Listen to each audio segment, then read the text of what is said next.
We are following, again, several big stories all across the state right now. So we want to start by getting you all caught up with our afternoon rush on this Tuesday. And first up at 4 o'clock, some brand new COVID numbers from the state were just released within the past few minutes. Connecticut's positivity rate has dipped now to 2.46%.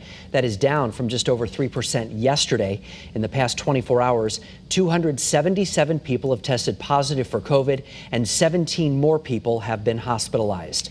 And it's been a week now since the CDC said everyone should again wear masks indoors in areas defined as high risk. As of today, all of Connecticut's 8 counties fall into that category. Litchfield County had been the sole holdout until just about 15 minutes ago.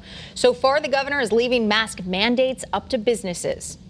Some of them are going to be incredibly strict. Some of them are going to say vaccinations only. Some are going to say masks only. Some may be a little more casual. Channel 3 Eyewitness News reporter Mike Savino is live from the mobile newsroom in Southington. And Mike, you're out and about. Does it seem like people here in Connecticut are following these recommendations? Well, most of the people that we've seen, Aaron, do seem like they're following it. They've got their masks on or they're carrying them with them into the store, but not everyone, at least not yet. And I even talked to somebody who was still unaware of the CDC changing its guidance a week ago, saying she only wears them if she sees a sign requiring them, but otherwise she feels she's safe. She's got the shot. She doesn't put on her mask. The one thing we heard from people in general is that they are certainly frustrated that the guidelines are changing on them, particularly over the summer with not needing a mask. But of course, doctors say that with the changing COVID, particularly with the Delta variant, these guidelines are going to keep changing until we're able to fully get COVID under control. So that's why we have some of these changes now. Mike, so far the governor has not put any mask mandates into effect. Like we said earlier, he's leaving it up to the businesses. Do you think Lamont would consider doing so if people decide to not follow these recommendations?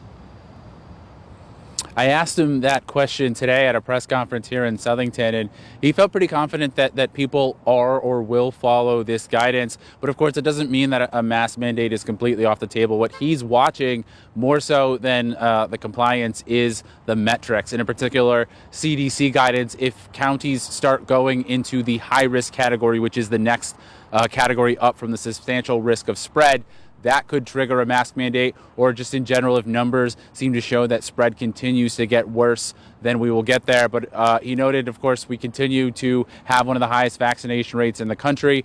He's confident that people in Connecticut will do the right thing. He doesn't think it's necessary. I also talked with the Connecticut Business and Industry Association today. They also think that the governor is doing the right thing by leaving it up to businesses, because most businesses want to do the right thing for their customers and their employees.